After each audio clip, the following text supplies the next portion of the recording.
Je me nomme Nathalie Tchonda. Je vis à Washington DC. Dans cette vidéo, j'aimerais vous présenter quelques chanteurs du rap à qui j'ai eu à interviewer.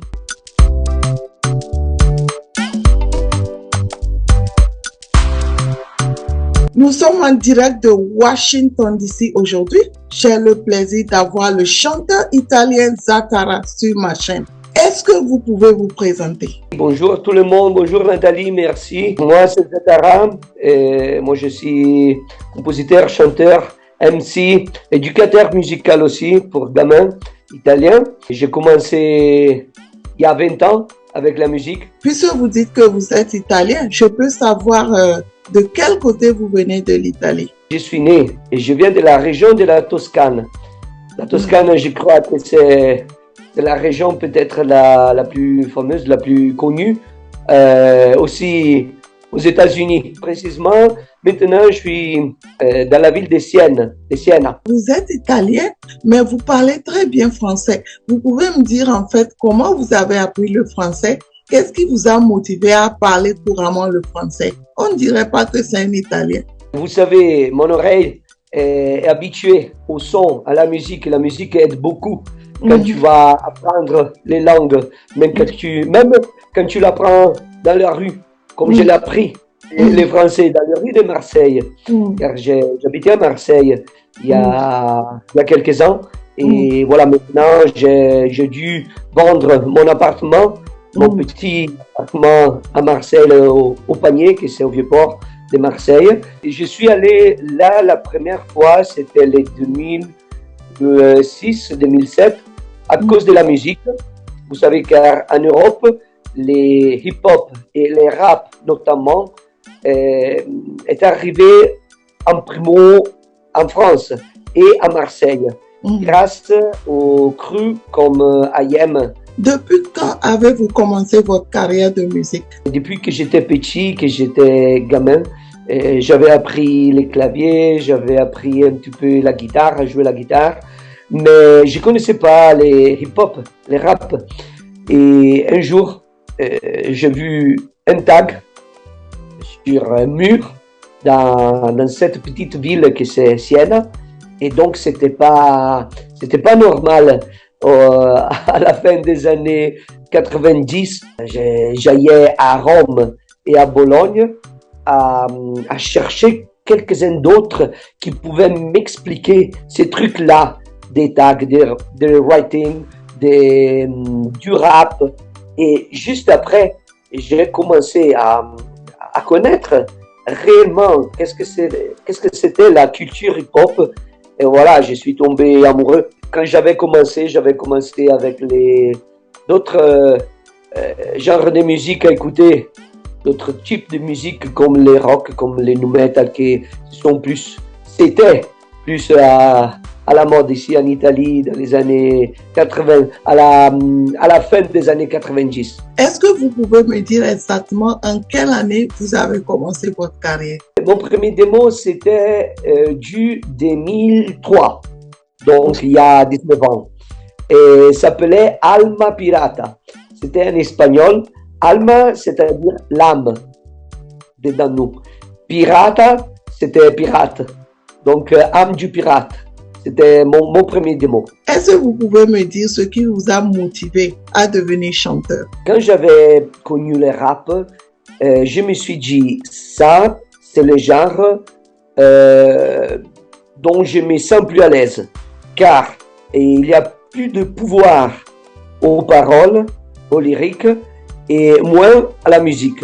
Donc l'attention de ceux qui écoutent les sons rap, c'est plutôt sur les paroles et les lyriques. Et c'est ça qui m'a motivé, car j'avais beaucoup de choses à dire dans moi. J'aimerais quand même vous demander, bien que vous l'avez dit déjà, quel genre de musique vous produisez? J'étais surtout, notamment sur les rap, mais comme je vous avais dit, j'ai commencé par le nu metal, donc des projets crossover entre les rock et les rap, car on avait beaucoup d'exemples positifs à suivre, comme les Linkin Park, les Limp Bizkit, Rage Against the Machine, and I love them. Maintenant que je suis éducateur musical pour gamins, j'essaie de donner aux gamins pas des limitations.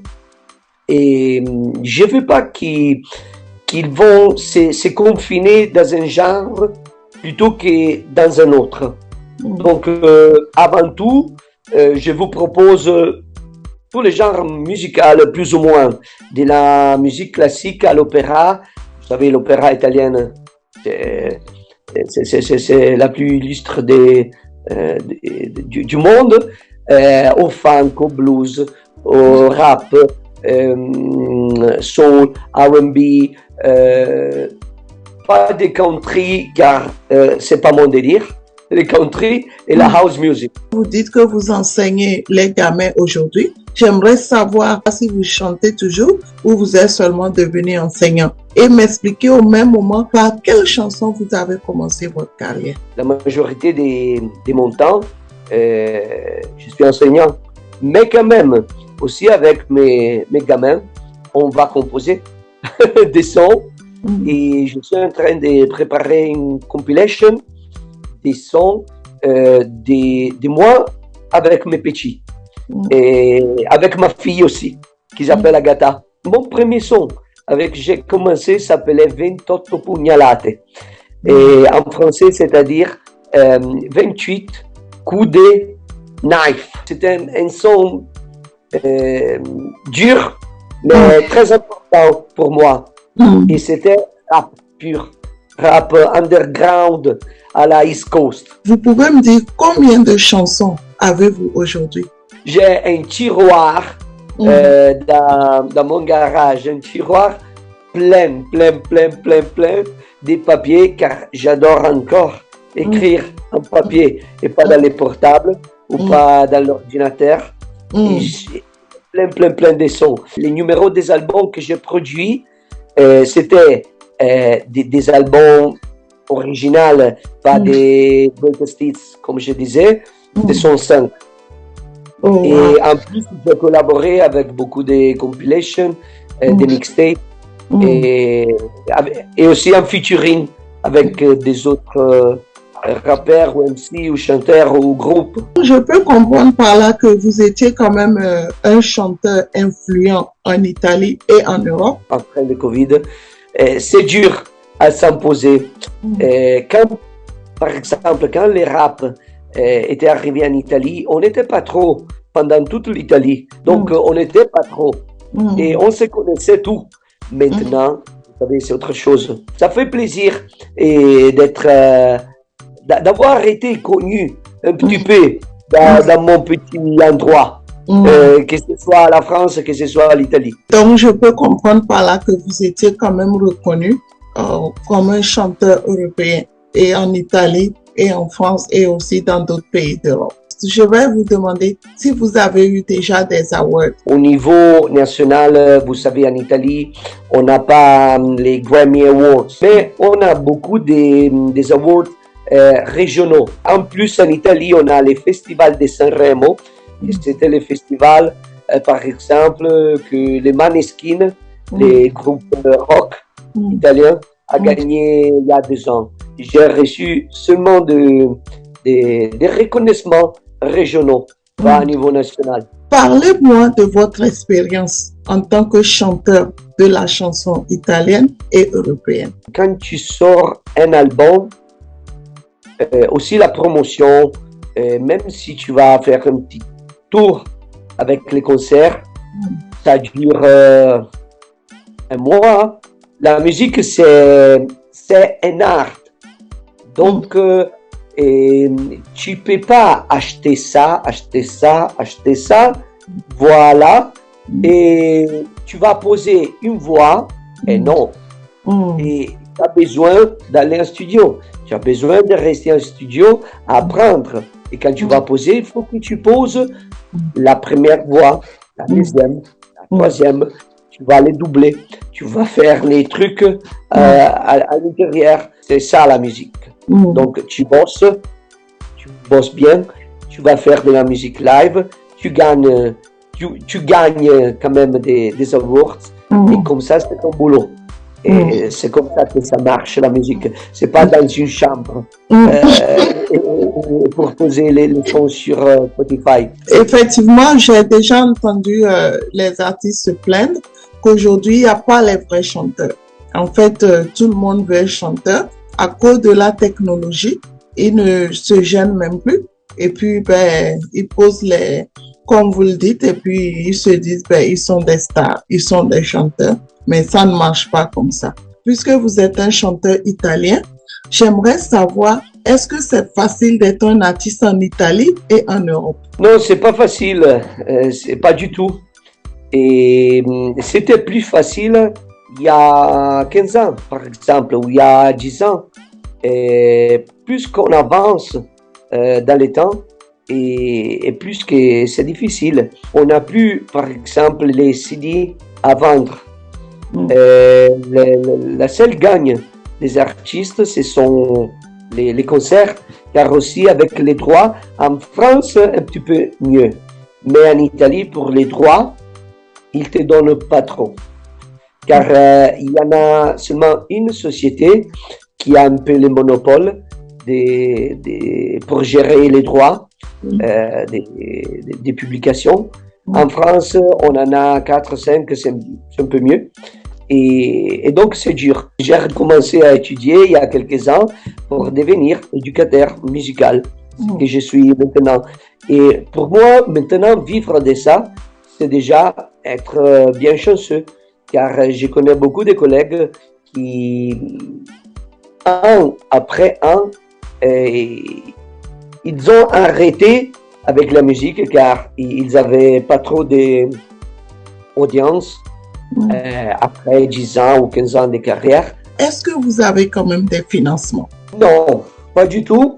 Et je vous ai dit, au contraire, c'était moi qui avais financé, par exemple, une association au Togo, en Afrique, il y a quelques ans pour mon premier album, qui c'était du 2006, qui s'appelait Parola di Pirata, donc c'est-à-dire mots de pirate, paroles de pirate. Cela veut dire que quand vous êtes chanteur en Italie, vous n'avez pas d'aide du gouvernement ou quelque chose comme ça? L'Italie et la France, malheureusement, ne sont pas les nord de l'Europe, car en Europe du Nord, comme par exemple la Scandinavie, ils ont les studios pour enregistrer gratos. Quel conseil avez-vous aujourd'hui à donner à un jeune Italien et Européen qui voudrait devenir musicien comme vous?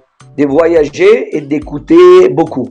Écouter beaucoup de musique, beaucoup de styles différents, écouter les gens, écouter vraiment les plus de différents gens que tu peux connaître.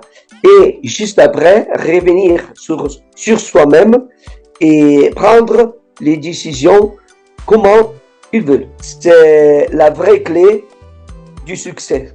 Avez-vous un mot de fin? C'est merci. C'est un mot très simple, mais quand même plein de signifiants.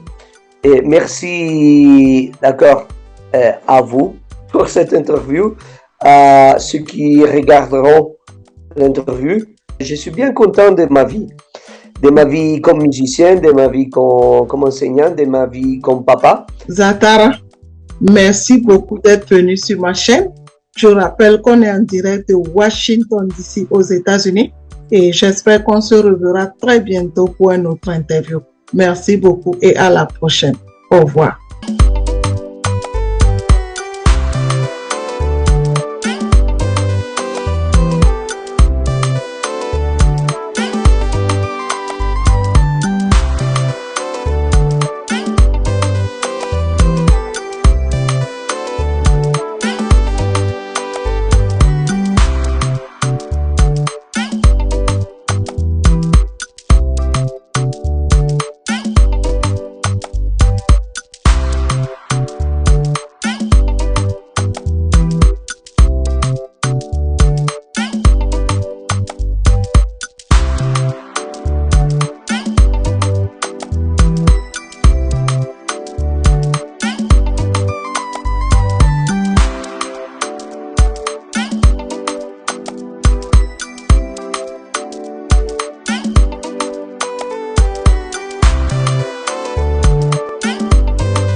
Nous sommes en direct de Washington DC aujourd'hui.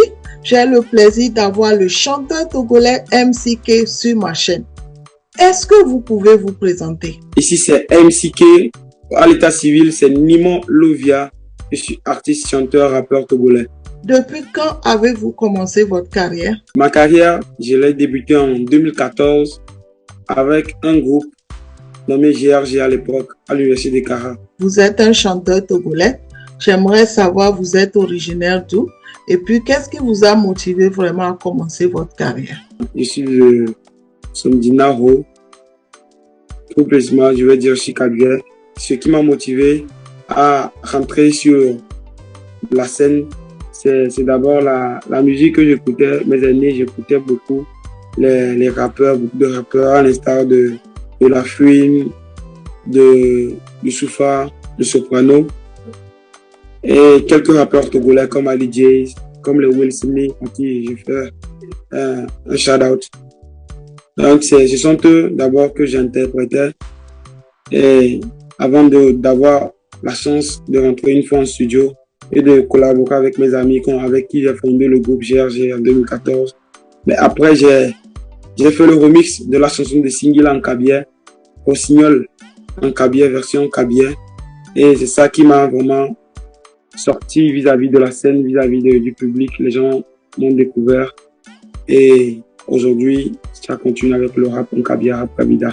Vous faites vraiment la fierté de la Kosa parce que franchement, moi, c'est la première fois que je vois quelqu'un originaire de la Kosa se lancer dans le rap et c'est vraiment original. Qu'est-ce qui vous a poussé en réalité à choisir que le rap? À la base, j'étais un artiste et je faisais tout genre. Ben, je n'avais pas de vision. Mais arrivé à un niveau, déjà en 2015, j'étais le roi de la musique universitaire. C'est un festival qu'on organise au campus ici chaque année. En 2015, je l'avais remporté et j'étais la révélation au Kara Music Award 2015, la première édition. Après ça, la musique ne donnait plus, je faisais du tout, ça ne donnait pas. J'ai fait une pause et j'ai réfléchi, j'ai dit, c'est quoi il faut faire qui va durer dans le temps. Et j'ai dit, je vais faire le rap en Kabia. Vu que en temps, nos grands frères, il y a des rappeurs avant moi, il y a les Olusini, les Orobelo, Jojo Bad Landry et autres, ils étaient là avant moi. Mais ce rap-là a disparu un peu. Les jeunes n'avaient plus la passion de rapper en Kabia. Tout le monde, quand il veut faire, c'est soit le français, soit l'évé, soit l'anglais. Mais je me suis dit, il faut que je ramène ce style-là pour faire montrer aux gens qu'on peut rapper dans toutes les langues. Même celles que les gens trouvent que c'est compliqué. Là, je me suis lancé, je me suis mis à fond. Au début, moi-même, je n'avais pas le lexique kabia qu'on le dit, mais j'ai appris la langue peu à peu en allant de village en village et j'apprends toujours, comme toujours. Et c'est ça qui m'a poussé à rentrer, à faire ce style que j'ai baptisé aujourd'hui rap kabida. Par quelle chanson avez-vous commencé votre carrière? J'ai juste pris l'instrumental de l'artiste, le célèbre Singila, et j'ai essayé de refaire la chanson en kabia et pour faire déguster ça à nos mamans, à nos vieux au village qui n'ont pas la chance de comprendre tout ce qui se dit dans la version française et les faire vivre ça comme si c'était chez eux aussi qu'on a fait ça. Je peux comprendre par là que vous avez commencé votre carrière il y a un moment. Vous pouvez me dire combien d'albums en fait avez-vous aujourd'hui? J'ai à mon actif un album de 20 titres. J'ai quand même des singles qui ne se retrouvent pas sur l'album. Donc vous avez chanté beaucoup avec d'autres artistes? Oui. J'ai beaucoup de featuring, à l'instar de Wilfried Akare, de Mike Flames, de Papara, de Dizou, de Aura, de Théophile, de Topper Katana, de Young Flasher. Ils sont nombreux que je ne pourrais pas tout citer. Même j'ai chanté avec l'artiste King Bala, la star des Côte-Colis. Puisque vous avez un album et vous avez fait le featuring avec d'autres artistes, donc on peut dire combien de chansons en fait vous avez aujourd'hui? 30 chansons. Parce que j'ai juste pris 20 pour mettre sur l'album. Vous venez de dire que vous avez 20 chansons pour un album. Moi, en fait, je pensais qu'on peut faire 4-5 chansons pour faire un album. Ça dépend des styles de musique. Avez-vous déjà eu des awards? En 2015, j'étais le roi de la musique universitaire J'ai remporté le Festival national de musique en 2015. J'ai été Révélation Kara Music Award 2015. Et en 2018, j'ai été meilleur artiste rappeur de Kara Music Award 2018. En 2019, j'ai été deuxième au concours national de rap à la foire Adjafi à Lomé.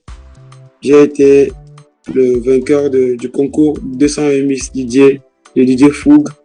C'est ça, c'est le trophée qui est derrière moi là-bas, le disque d'or. Et la même année, meilleur artiste de l'année au Kara Music Award 2019. J'ai été meilleur artiste rap au Kara Music Award 2019. En 2021, j'ai été le meilleur artiste du Nord au Denigma Awards. J'ai été meilleur artiste de l'année au Kara Music Award 2021. J'ai été meilleur artiste rap au Kara Music Award 2021. J'ai pris la meilleure collaboration. J'ai pris le meilleur tube. Et ma chanson a pris aussi, avec une collaboration, a pris aussi meilleure chanson d'inspiration traditionnelle. Oh wow, félicitations vraiment. Merci beaucoup. Parlez-moi de votre expérience en tant que chanteur de la chanson africaine, togolaise et de la Kouza. La première chose que je veux dire, c'est les moyens. C'est le fait de pouvoir joindre les deux bouts pour pouvoir aller en studio, de voyager de Kara à Lomé pour faire la prise de voix. Ce n'est pas toujours facile, mais tant que la personne, quand on est déterminé, je crois qu'on peut arriver. Je peux comprendre par là qu'il n'est pas facile d'être un artiste au Togo, c'est ça? Oui, il n'est pas du tout facile. D'abord, quand tu dis tu es artiste, on te demande, à part la musique, tu fais quel métier? C'est comme si être artiste n'est forcément pas un métier. C'est surtout chez nous ici qu'on pose ce genre de questions. Je suis pas sûr que si tu demandes à un artiste comme en Côte d'Ivoire, comme aux États-Unis, un artiste plein, tu lui demandes à part la musique, il fait quoi? Je pense qu'il va trouver ça gauche. Les gens ne considèrent pas le métier de l'artiste comme étant un métier qui permet à l'artiste de vivre. Quel conseil vous avez à donner à un jeune Togolais aujourd'hui qui voulait devenir artiste comme vous? C'est d'abord l'amour de la chose. S'il a la passion, je crois qu'il n'y a pas de limite. Le rêve est permis à tout le monde. Et c'est surtout le fait de se donner à fond. Parce que il peut avoir 10 000 stars au Togo, ça ne va même pas empêcher tout un chacun d'évoluer. Il peut avoir 10 000 Toufan, il peut avoir 10 000 Ali Jays, il peut avoir plusieurs Toufan, plusieurs Centrinos. Je pense que c'est la manière de faire. Tout un chacun a sa manière de faire. Tout un chacun a la manière d'exprimer son talent. Mais c'est d'abord le fait de croire en soi qui est la première des choses. Parce que beaucoup vont te décourager. Même tes parents ne seront pas d'accord. Pourquoi tu embrasses la musique? Mais c'est à toi de leur prouver que je vais faire ma musique, je vais le faire très bien. Je veux que ma musique aille de l'avant. Je veux vivre de ma musique. Donc, quand tu as ces objectifs-là, ta façon de faire, ta façon de voir les choses est différente, au fait. Donc, tu as du pain sur la planche, tu sais, est-ce que chaque jour, ce que je fais, est-ce que je suis sur la bonne voie? Est-ce que ça me rapproche vers mes objectifs? Est-ce que d'ici 5 ans, ce que je vise, est-ce que je suis sur la route? Donc, c'est vis-à-vis de ces choses-là que tu verras que, je suis en train de faire ma carrière, il faut continuer, il faut chercher un plan B. Donc, je pense que ça dépend de tout un chacun. Le rêve est permis à tout le monde. Tout le monde peut embrasser la musique et il suffit d'y croire, on peut y arriver. C'est vrai, il suffit de ne pas se décourager et continuer à avoir une vision. Donc, cela veut dire que c'est difficile d'avoir des financements, c'est ça? Oui, très très difficile parce que l'industrie de la musique n'est pas vraiment au top au Togo comme dans d'autres pays où tu fais un tube, une maison te récupère en même temps, où l'artiste n'a plus vraiment à dépenser. L'artiste, lui, quand il sort, c'est studio, maison, après concert, il bosse chaque jour. Là, le travail à fond se fait plus ressentir. Si tu dois te lever et penser à ce que tu vas manger, à ton loyer, aux frais de studio toi-même, c'est que au finish, l'inspiration va se perdre. Avez-vous un mot de fin? Je tiens vraiment à vous dire un sincère merci qui m'avait accordé cette opportunité de pouvoir m'exprimer à travers votre émission. Je pense que c'est ce genre d'opportunité dont on a besoin. À travers ceci, c'est que plusieurs personnes, beaucoup vont remarquer, ils vont me remarquer, ils vont chercher à écouter ce que MCK fait comme chanson. Et s'il plaît à Dieu, on aura d'autres opportunités qui vont naître aussi à travers ceci. Donc, je tiens d'abord à vous dire merci et à dire un sincère merci à tous ceux qui ont cru toujours en moi depuis le début, à tous ceux qui continuent de croire en moi, à tous ceux qui me soutiennent, à tous ceux qui sont prêts à ce que ma carrière puisse exploser. Merci à eux du fond du cœur. Je les remercie. À tous les fans de MCK, je vous tire un chapeau. Merci et vous connaissez déjà le refrain. Rendez-vous au sommet. Ne vous découragez jamais. Il y a des grandes choses qui viendront après. Mon premier concert que je ferai ici à Cara, s'il plaît à Dieu, ça sera le 24 septembre à Cara ici. Et si tout va bien, ça sera au Palais des Congrès de Cara. Et j'invite massivement tous ceux qui ont la possibilité de se déplacer, de venir suivre le concert de MCK. Ça serait du lot. Je ne vais pas vous décevoir. Il y aura plein de surprises. MCK, merci beaucoup d'être venu sur ma chaîne. Je rappelle qu'on est en direct de Washington DC aux États-Unis et j'espère à travers tout ce qu'on a dit aujourd'hui, on se reverra prochainement encore pour d'autres interviews. Merci beaucoup et à la prochaine. Au revoir. Merci, bisous.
Nous sommes en direct de Washington DC aujourd'hui. J'ai le plaisir d'avoir la chanteuse togolaise Vika sur ma chaîne. Est-ce que vous pouvez vous présenter? Coucou tout le monde, j'espère que vous allez bien. Ici c'est Vika. À l'état civil, mon nom c'est Magli Akuvi Belinda. Je viens de Tchévier et je suis née à Pia. Vous êtes de Tchévier et vous êtes née à Pia. Expliquez-moi en fait comment ça s'est passé. C'est le travail de papa qu'il a envoyé à Pia. Du coup, maman l'a accompagné et je suis née là-bas. Donc, je vois par là que vous ne parlez pas kabyle.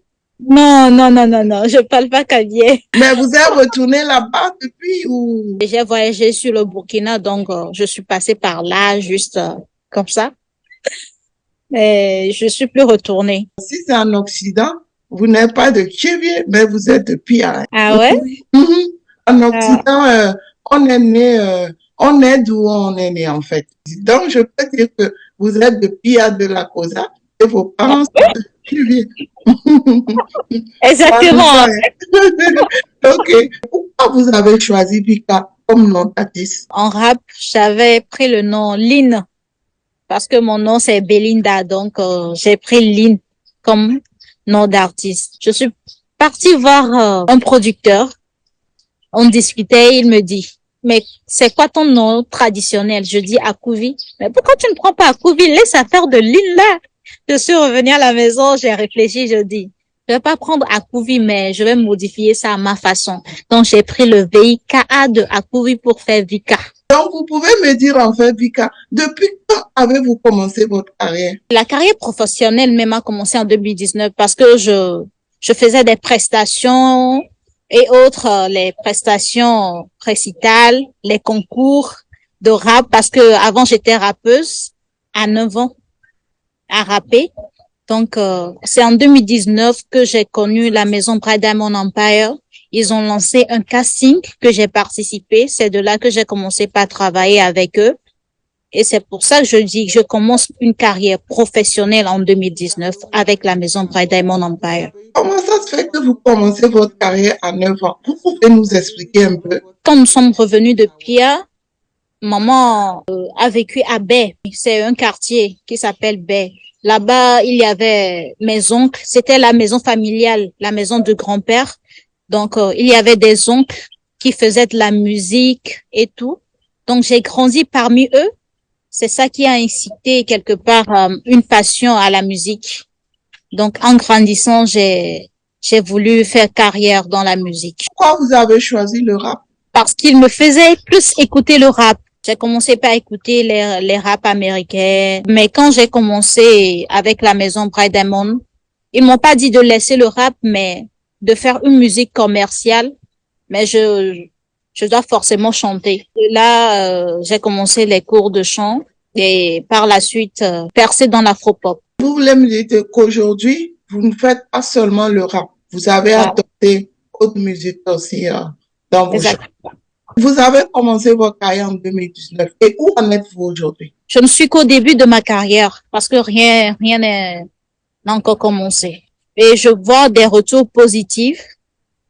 Donc, je ne peux que dire merci à Dieu. 2020, j'ai eu 3 trophées. Un à l'international et 2 au Togo. Donc, je pense que ça commence très bien. Donc, je promets aux fans que les bonnes choses arrivent de s'apprêter. Vous venez de commencer votre carrière en 2019. Vous avez eu la chance d'avoir une maison de production qui vous produit. Et ensuite, je pense que vous travaillez aussi. Est-ce que vous pouvez m'expliquer en fait comment vous arrivez à coordonner tout cela? C'est pas facile parce que le boulot est là et la musique est là, mais j'ai essayé de faire un planning, de suivre mon emploi du temps par rapport au travail. C'est par rapport au travail que j'ai replanifié mon emploi du temps parce que je fais des entraînements live, des entraînements vocaux et je pars au studio. Donc, j'ai replanifié mon emploi du temps par rapport à mon travail. Donc, c'est ça que je suis à la lettre et je peux dire que ça va au fur et à mesure que c'est devenu une habitude. Donc, ça va pour le moment. Je pense que vous avez beaucoup de chance parce qu'il y en a qui ont fait des années de carrière, qui n'ont pas eu la chance d'avoir un producteur et aussi qui ne travaillent pas à côté. Mais je crois que vraiment, vous arrivez vraiment à combiner tout cela et je vous félicite vraiment. Est-il facile d'être une chanteuse au Togo? C'est pas facile. C'est pas juste au Togo parce que les fans viennent de partout. C'est pas facile. Les hommes viennent vers toi pour autre chose carrément. Ils vous envoient des messages, même leur nudité en inbox. Et c'est vraiment grave. Même dans le showbiz, on cherche à t'avoir. Mais quand tu te respectes, tu te fais respecter. On te respecte. Et effectivement, quand on est un peu connu, il y a beaucoup de tentations. Moi-même, je peux le confirmer. Et c'est pas facile. On ne peut pas aimer tout le monde au même moment. On ne peut pas épouser tout le monde au même moment. On ne peut pas aussi faire la vue avec tout le monde au même moment. Certains doivent le comprendre. Et moi, je suis contente que vous avez compris. Et l'essentiel, c'est de se préserver pour pouvoir avancer dans sa carrière. Depuis que vous avez commencé, quel genre de problème vous avez rencontré en tant qu'artiste? Il y a eu des blocages. On me bloque sur certaines scènes parce que j'ai refusé les avances. Donc, ça a affecté ma carrière. Vous êtes à féliciter parce que vous avez eu le courage, vous avez franchement eu l'envie de vous préserver malgré tout cela et continuer votre carrière. Et je crois que c'est ça qui est l'essentiel. Combien d'albums avez-vous sur le marché? C'est maintenant que je prépare mon album. 10 singles à mon actif. Mais à part ces chansons, vous avez des chansons quand même que vous avez déjà composées, mais qui ne sont pas sur le marché, n'est-ce pas? Comment, oui. Puisque vous avez un producteur, je vais quand même vous demander, c'est lui qui finance ou vous prenez le financement du gouvernement? Non, c'est le producteur qui fait tout. 100%, c'est lui. C'est une production à 100%. C'est mon producteur. Il s'appelle Linos. C'est un artiste aussi. Au studio, l'habillement, tout ce qui concerne la musique, c'est lui qui gère. Quel conseil avez-vous à donner aujourd'hui à un jeune Africain, Togolais, Ivoirien, qui voudrait commencer sa carrière de musique comme vous? C'est de travailler. De beaucoup travailler. Parce que les étoiles sont différentes. Tu peux commencer aujourd'hui, tu peux commencer avec un tube, tu te lances et le tube vient en même temps, sans que tu ne te prépares. Tu ne sais pas comment prester sur scène alors que tu as déjà un tube qui cartonne et ça n'aide pas l'artiste alors de se préparer en avance avant de se lancer sur le terrain. Parce que le monde de la musique n'est vraiment pas facile. Avez-vous un mot de fin? Tout juste remercier les fans, mes fans d'ici et d'ailleurs, et leur promettre que de bonnes choses arrivent. Que maintenant, Vika est là pour eux 100%. Je serai là pour vous et je vais produire que de bonnes choses. Alors, de vous préparer. Merci à vous pour l'invitation et j'en suis honorée.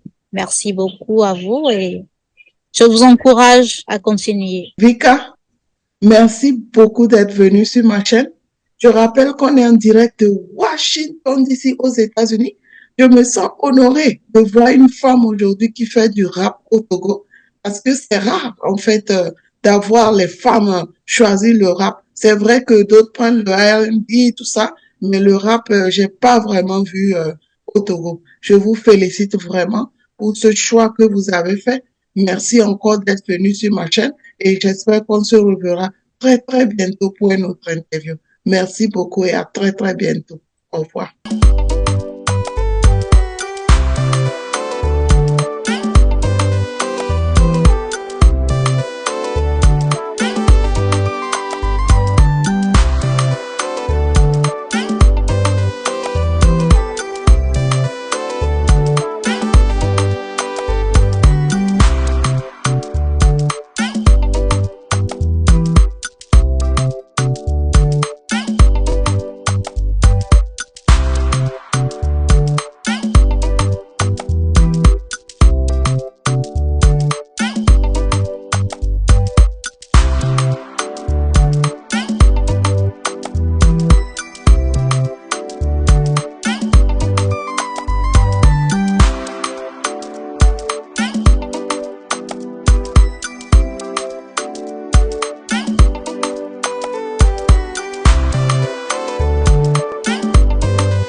Nous sommes en direct de Washington d'ici aujourd'hui. J'ai le plaisir d'avoir le chanteur ghanéen togolais Jiwina sur ma chaîne. Est-ce que vous pouvez vous présenter? Mon nom d'artiste est Jiwina. À l'état civil, je suis Godwin Govia, togolais d'origine ghanéenne, actuellement basé à Accra. Mon papa est ghanéen, mon père est ghanéen, la maman est togolaise. Mais j'ai grandi au Togo, j'ai étudié là-bas et tout. Je suis beaucoup plus au Ghana. Je pars au Togo de temps en temps, bon, pour quelques spectacles et tout. Depuis quand avez-vous commencé votre... J'ai commencé au lycée, classe de seconde, je faisais déjà les spectacles pour mes camarades et lors des activités culturelles et tout. Donc c'est là-bas et tout a commencé. Après le bac, je suis venu au Ghana. J'ai enregistré ma première chanson et voilà. En quelle année vous avez sorti votre première chanson? 2017. Mais bien avant ça, j'ai eu des sons afro-pop, rap et voilà. Moi, tout ce qui est musique, je touche un peu à tout en fait. Vous voulez dire que vous faites la variété, c'est ça? Voilà. Jiwina, c'est vrai que vous êtes togolais ghanéen. Quelle langue vous utilisez donc? J'utilise beaucoup plus le français. Mais je peux faire français, anglais et oui comme Ashanti. Vous parlez couramment Ashanti? Je parle couramment Ashanti. À quelle chanson avez-vous commencé votre? La première chanson était Pour nos poteaux. C'est déjà disponible sur YouTube et sur les plateformes de téléchargement légal. Donc la chanson était devenue très populaire, c'est ça? Disons que c'était populaire juste au Ghana et juste entre la communauté francophone vivant ici au Ghana parce que j'avais pas eu la chance ou bien le truc là de promouvoir le son au Togo pour que le son soit vraiment réparti. Quand vous avez commencé depuis un moment, combien d'albums avez-vous aujourd'hui? 4 singles. J'ai que 4 singles pour le moment enregistrés. Mais il y a beaucoup de sons que j'ai pas encore enregistrés. Vous comptez l'enregistrer au Togo ou bien au Ghana? Au Togo comme au Ghana. Je peux comprendre par là que vous avez déjà eu des awards, c'est ça?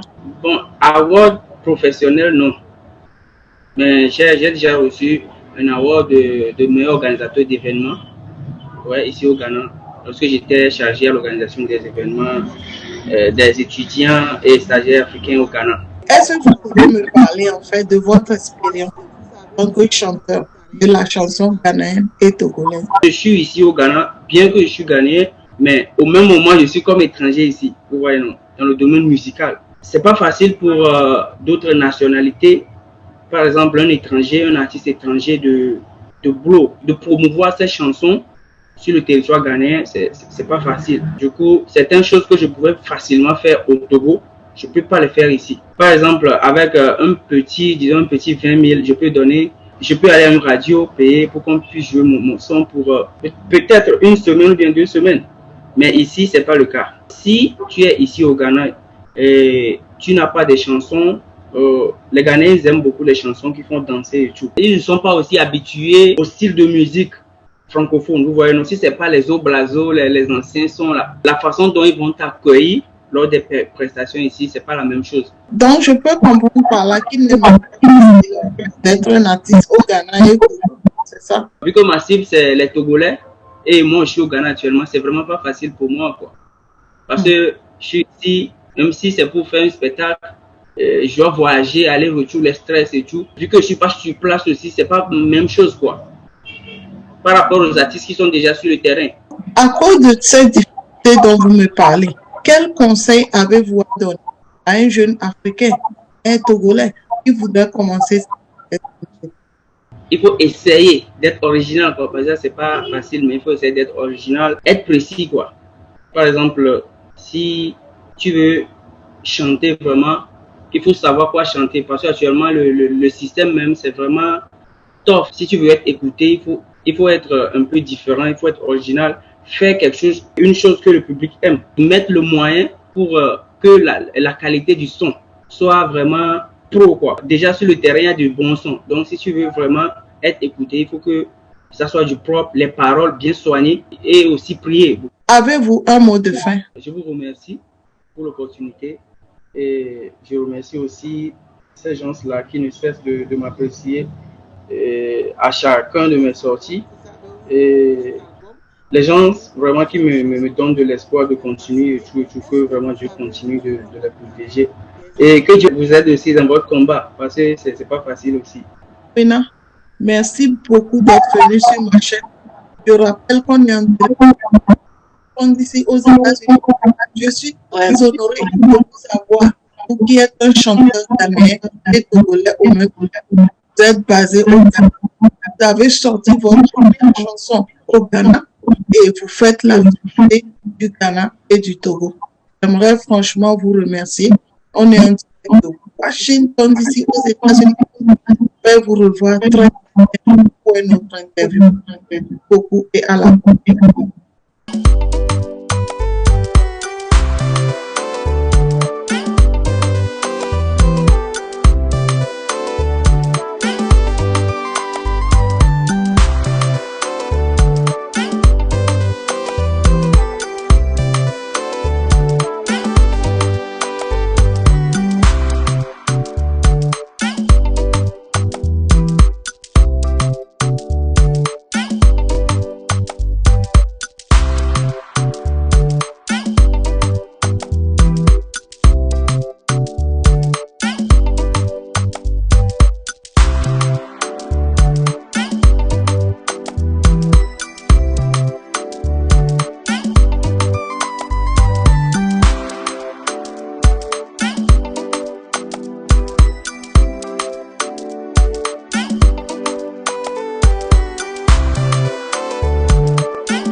Nous sommes en direct de Washington DC aujourd'hui.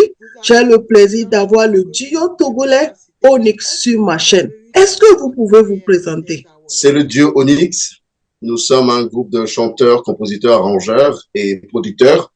Nous sommes basés au Togo. Moi, c'est Jeannot Aravi à l'état civil et mon frère, c'est Jean Aravi à l'état civil. Nom d'artiste, moi, c'est Gen Z. Et lui, c'est... Et moi, c'est Johannes. J'ai l'impression que vous êtes des jumeaux parce que, à écouter vos noms, est-ce que vous pouvez m'expliquer un peu votre histoire? Déjà, on est des jumeaux, c'est ça qu'il faut confirmer déjà. Des fois, c'est dur pour les gens de comprendre que nous sommes des jumeaux parce que physiquement, c'est un peu difficile à croire. Lui, il est un peu... baraqué, lui. Je suis un peu svelte, donc... voilà, mais sinon, nous sommes des jumeaux. Il y a un qui ressemble à papa, l'autre qui ressemble à maman, donc voilà, c'est un peu ça. Donc, on dire les gens, c'est des faux jumeaux entre griffes, c'est ça. Mais on est des jumeaux. C'est parce que vous êtes des jumeaux que vous avez décidé de chanter ensemble? Ou bien vous êtes des jumeaux que vous avez décidé d'être arrangeurs ensemble? Avant de former un groupe avec quelqu'un, déjà, il faut être fan de la personne. Parce que moi, spécialement, je suis le premier fan de mon frère, voilà, en quelque sorte. Parce et moi, son premier fan. Voilà, on a commencé à chanter depuis ensemble et avant, à l'école, je faisais la voix lead et automatiquement, lui, il faisait le ténor ou les partitions.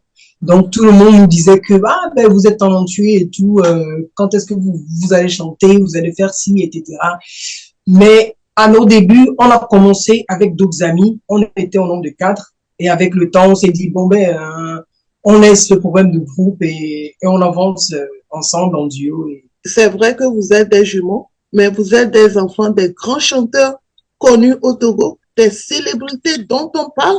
Quand on parle de Della Delali, aujourd'hui, on parle du Togo. On parle d'Anna Disseni, aujourd'hui, on parle du Togo. Et moi, je pense que la musique, c'est un héritage que vous avez acquis de vos parents. C'est un honneur pour moi de vous avoir sur ma chaîne aujourd'hui. Vous faites la fierté du Togo et je pense que si tout le monde pouvait avoir un héritage comme ça, ce serait bien. C'est vrai, nous sommes pas des enfants, oui, des enfants ou des fils plutôt, de deux icônes togolaises qui sont Della Delali et Anna Disseni. C'est une fierté pour nous d'un certain côté. On a eu à hériter de cet héritage malgré nous. Quand je vous vois, enfin, je vois Della Delali assis à gauche, je vois Anna Disseni assis à droite, et en fait, vous ressemblez à vos parents, vous avez fait un duo. Depuis quand avez-vous commencé votre carrière? Notre passion pour la musique a commencé à l'âge de 4 ans, si je me rappelle très bien, aussi longtemps que dans mes souvenirs. On allait beaucoup plus à l'église avec nos parents et donc il y avait un groupe musical, mais le groupe musical, vu qu'on était très petits, nous on chantait à part. C'est-à-dire quand le groupe musical finissait de chanter, nous on chantait après nous deux dans l'église et les gens étaient émerveillés par ce que nous chantions. Pour nous, c'était un peu logique, c'était normal. On ne voyait pas de manière extraordinaire. Donc on grandissait. Dans les années 92, on a voulu sortir un album puisque notre père était déjà aussi arrangeur et producteur à l'époque, qui a produit aussi beaucoup d'artistes. On a essayé en studio.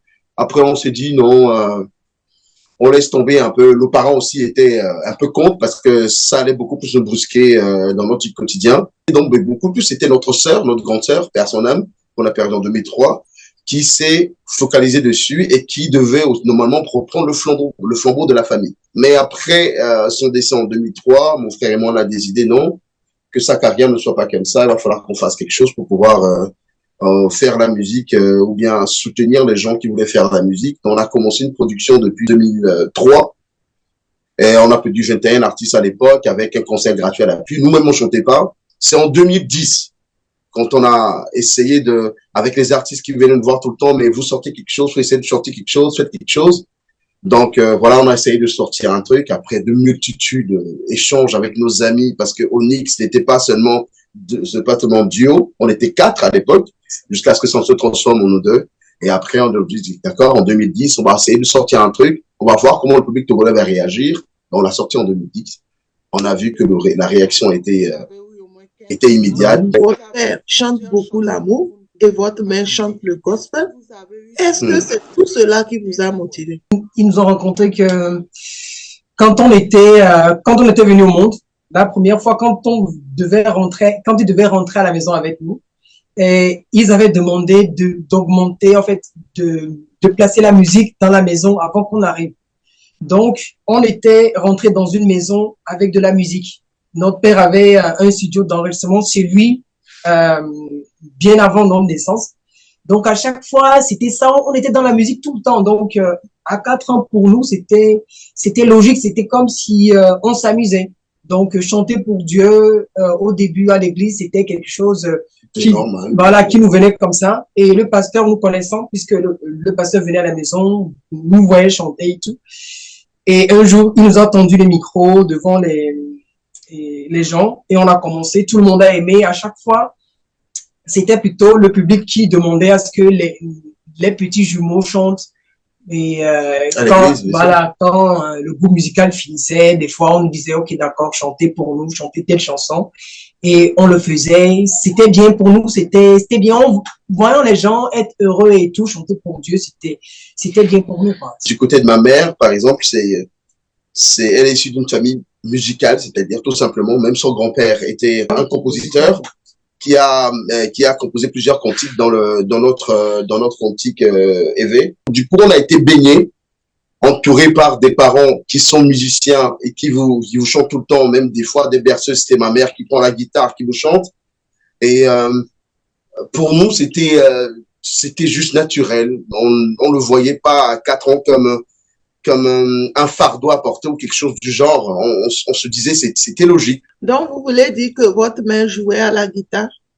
Si, ma mère jouait à la guitare et mon père aussi jouait à la guitare au piano. C'est ça. Oh, waouh! J'ai jamais imaginé que Della jouait à la guitare. Oui, donc mon père enseignait à la guitare. Enfin, vous donnez une information à quelqu'un qui sera surpris. Au dehors, Della jouait à la guitare. Vous imaginez? C'est un instrument. Les gens ne le savent pas, mais oui, on l'avoue aujourd'hui, on le dit devant le monde entier que oui, elle joue à la guitare. Quel genre de musique vous produisez? En réalité, on avait commencé avec du rap, du R&B, du soul, tout ce qui tournait autour de la musique européenne et puis surtout américaine, voilà, en quelque sorte. Mais avec le temps, avec l'évolution de la musique et tout, on a intégré beaucoup de styles à ce que nous faisons. Aujourd'hui, on touche à l'afro, tout ce qui est aussi musique africaine et tout ça un peu dedans.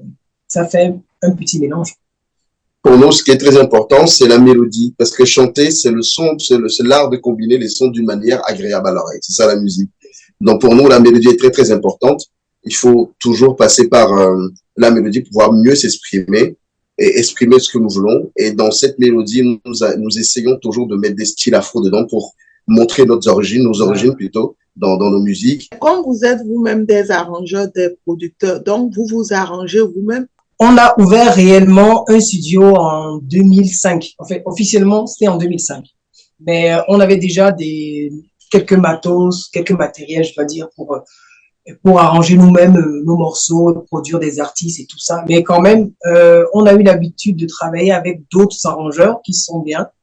Et des fois, on les appelle à l'aide et tout ça parce que nous voulons vraiment que ce soit une production qui marche et qui propose quelque chose c'est diversifié, bien sûr. À toi, arrangeur du monde entier, c'est pas facile de s'arranger soi-même, de produire sa chanson soi-même et de faire les choses soi-même.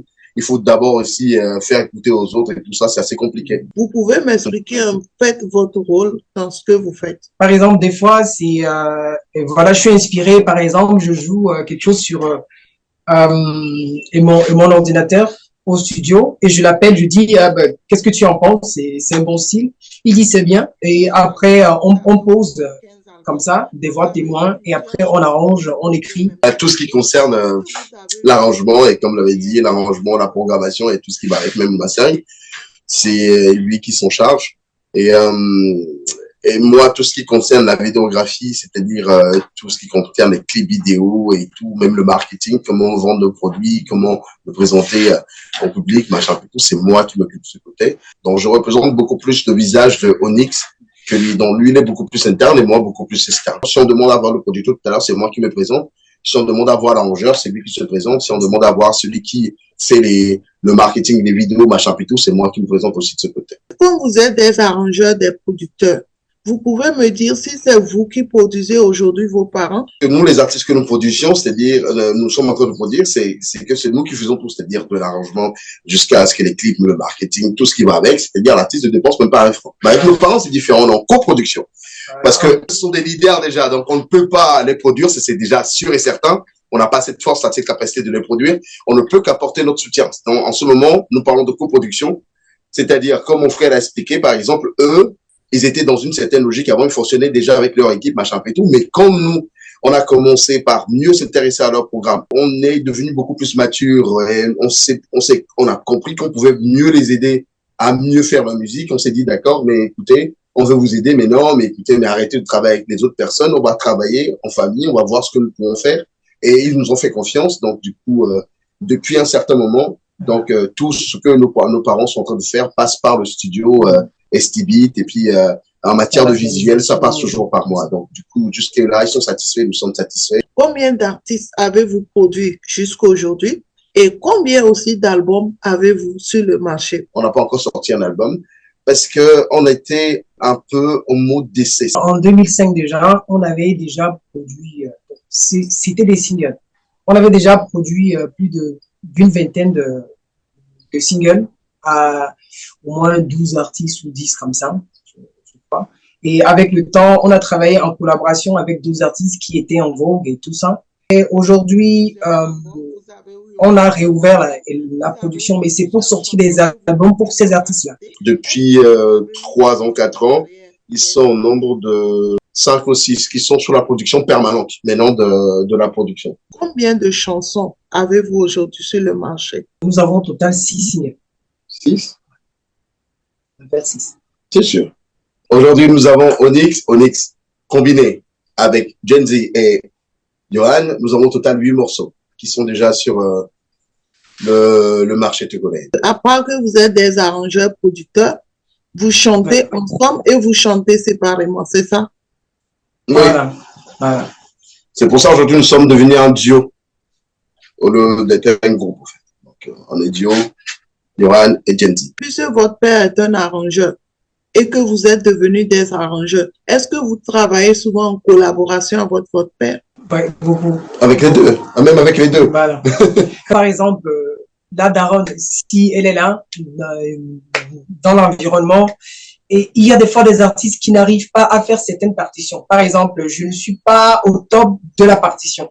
Donc, si on essaie de faire la partition et qu'elle écoute, tout de suite, elle nous approche, elle dit non, ça ne se fait pas comme si, comme cela, il faut faire et tout. Elle nous aide des fois. Et avec notre père, c'est forcément pratiquement, souvent, on est ensemble en studio. Il nous donne quelques conseils aussi, comment faire quelques touches, quelques trucs. Jean et Jeannot, puisque ça fait longtemps que vous chantez, ça fait longtemps que vous avez produit des artistes, j'aimerais savoir si vous avez déjà eu des reconnaissances, des awards. Je pense que ça doit être 2000-2001.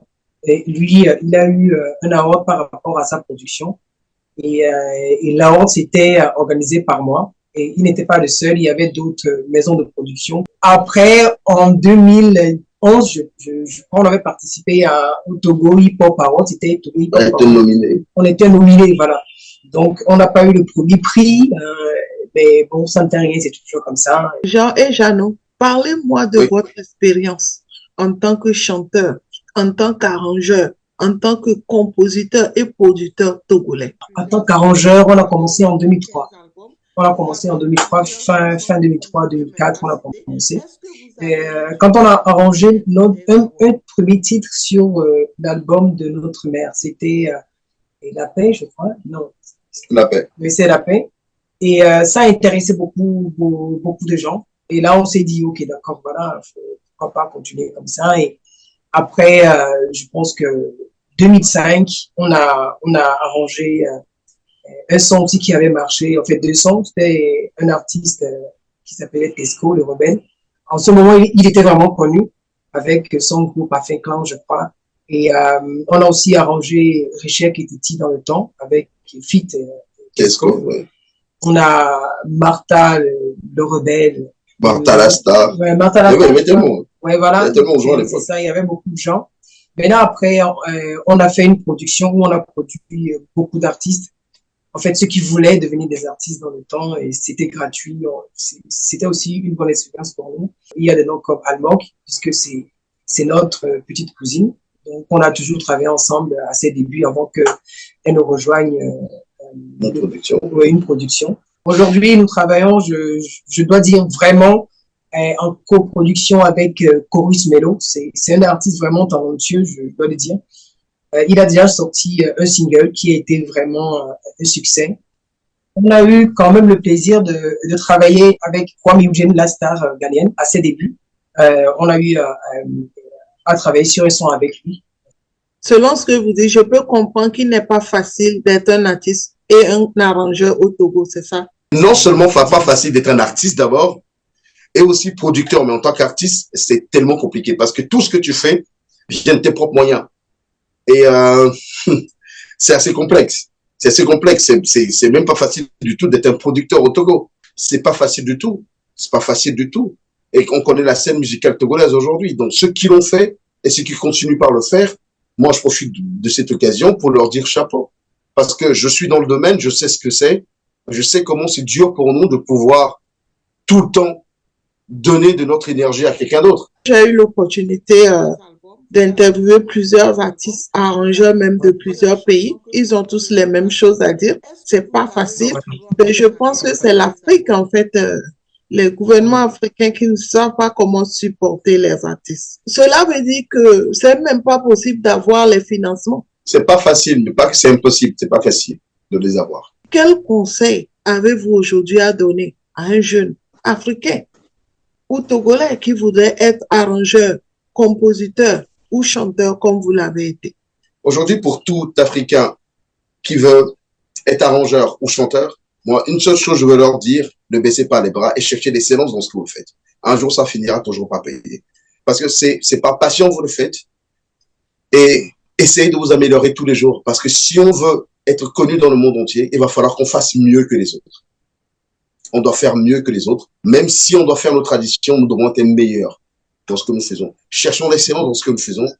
Et je promets que ça ne fera que fonctionner pour l'Afrique. Jean et Jeannot, avez-vous un mot de fin? La musique, pour moi, c'est le plus beau métier du monde. Et il y a d'autres métiers qui sont excellents, mais pour moi, j'aime ce que je fais. Et voilà, quand je me lève tout le temps et que je me dis, OK, d'accord, je suis musicien, je suis fier. Merci aussi à tous qui nous ont supportés jusqu'à aujourd'hui, tous qui nous ont soutenus et à nous aller, ça viendra. à mes frères et sœurs, cherchez l'excellence dans tout ce que vous faites. Soyez passionnés par ce que vous faites, parce que si vous n'êtes pas passionné, vous aurez l'impression de travailler pour quelqu'un d'autre. Aimez ce que vous êtes en train de faire et cherchez l'excellence dans ce que vous êtes en train de faire. Je profite de cette occasion pour saluer un très grand homme qu'on a vu dans un de tes interviews, c'est Monsieur David Taïro, qu'on adore de tout cœur. Monsieur David, merci pour tout ce que vous avez fait pour la musique togolaise. On vous a toujours suivi depuis notre enfance. Vous êtes quand même une idole pour nous. Merci à tous nos fans, merci à tous nos amis, merci à tous nos frères, merci à toi Nathalie de nous avoir reçus dans ton émission, une émission qu'on suit de très très très près avec beaucoup d'artistes que tu le fais. Et franchement, que Dieu te bénisse et que Dieu t'accorde encore une longue vie à ce que tu puisses encore continuer davantage et faire en sorte que les Africains puissent s'ouvrir au monde entier. Parce que c'est une opportunité que tu leur fais. Et merci, que Dieu te protège. Jean et Jeannot, merci beaucoup d'être venus sur ma chaîne. Je suis très honorée aujourd'hui de vous avoir en interview. Je suis honorée d'avoir le fils ou les fils de Della Delali et de Anna Disseni sur ma chaîne. Et franchement, c'est un honneur pour moi. Je rappelle qu'on est en direct de Washington, D.C. aux États-Unis. Et j'espère vous revoir très bientôt. Merci beaucoup. Et à la prochaine. Au revoir. À la prochaine. Bye.